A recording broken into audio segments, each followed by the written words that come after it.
பக்தர்களுக்கு நமஸ்காரம். யாவருக்கும் உரைப்பம் பதிவில் நாம ஜோதிர்லிங்க ஸ்தலங்களின் பெருமையை பார்க்குறோம். அந்த வகையில் இன்னைக்கு நாம தமிழ்நாட்டில் இருக்கக்கூடிய ஒரே ஒரு ஜோதிர்லிங்க ஸ்தலத்தை பற்றி தான் தெரிஞ்சுக்க போகிறோம். அந்த ஸ்தலம் எது? ராமேஸ்வரம். ராமேஸ்வரத்தில் பர்வதவர்தினி அம்பாள் சமேத ராமநாத சுவாமி அருள் பாலித்து கொண்டு இருக்கிறாங்க. அவங்கள பற்றின மகிமையை தான் தெரிஞ்சுக்க போகிறோம். இந்த ஸ்தலத்தில் ராமபிரான் வழிபட்டிருக்கார். அதனால் இதுக்கு கூடுதல் சிறப்பும் இருக்குது.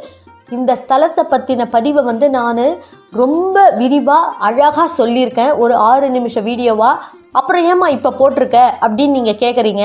அதுக்கு ஏன்னா அந்த பதிவில் ஒரு முக்கியமான 2 விஷயத்த சொல்ல தவறிட்டேன். அதை நான் உங்ககிட்ட பகிர்ந்துக்கணும்னு ஆசைப்பட்றேன். அதனால தான் இந்த பதிவை போட்டிருக்கேன். அதில் என்ன தவறிய விஷயம்னா, உப்பு லிங்கம் அங்கே இருக்குது. அது என்னம்மா உப்பு லிங்கம்? ஆமாம், ஒரு சமயம் இந்த கோவிலில் இருக்க லிங்கம் மணலால் செய்யப்பட்டதல்ல. இது சும்மா கட்டுக்கதை. அப்படி இருந்த அபிஷேகத்துக்கு போது மணல் கரைஞ்சி போயிருக்காதா அப்படின்னு விதண்டாவாதம் பல பேர் பண்ணாங்களாம். அப்போ பாஸ்கரராயர்னு ஒரு அம்பாள் பக்தர் இருந்தாராம். அவர் என்ன பண்ணாராம், தண்ணீர்ல எளிதில் கரையக்கூடிய உப்பை எடுத்து ஒரு சிவலிங்கம் பண்ணாராம். அம்பாளை வேண்டி, சிவனை வேண்டி அதுக்கு பூஜை பண்ணி அபிஷேகம் பண்ணாராம். உடனே என்ன ஆச்சா, அந்த சிவலிங்கம் உப்பு லிங்கம் கரையவே இல்லையாம்.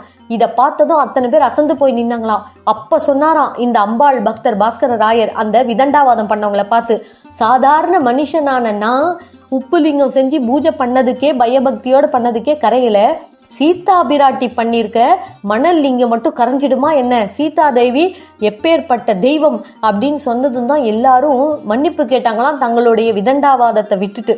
அப்பேற்பட்ட சிறப்பு வாய்ந்த இந்த உப்பு லிங்கம் ராமநாத சுவாமி சன்னதிக்கு பின்னாடி இருக்கான். நாம பிரதட்சணம் பண்ணின்னு வரும்போதே பிரகாரத்துல இந்த உப்பு லிங்கத்தை தரிசனம் பண்ணலாம் அப்படின்ற விஷயத்தையும் உங்ககிட்ட சொல்றேன்.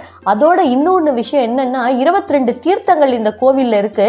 அந்த 22 தீர்த்தங்கள்ல நாம நீராடினால் நம்மளுடைய பாவங்கள்லாம் போய் புண்ணியங்கள் பெருகும் அப்படின்னு சொல்றாங்க. ஒவ்வொரு தீர்த்தத்துக்கும் ஒவ்வொரு பலன் இருக்கான். அதனால தான் நான் உங்களுக்கு இந்த ராமேஸ்வரத்தில் விடுபட்ட இந்த 2 விஷயத்தையும் உங்ககிட்ட சொல்லியிருக்கேன். முக்கியமாக முழு விளக்க கதையுக்கான லிங்கையும் நான் கொடுத்துருக்கேன். அவசியம் அதை பார்த்து இறைவனின் அருளை பெற்றுக்கொள்ளுங்கள். நன்றி. ஓம் நம சிவாய.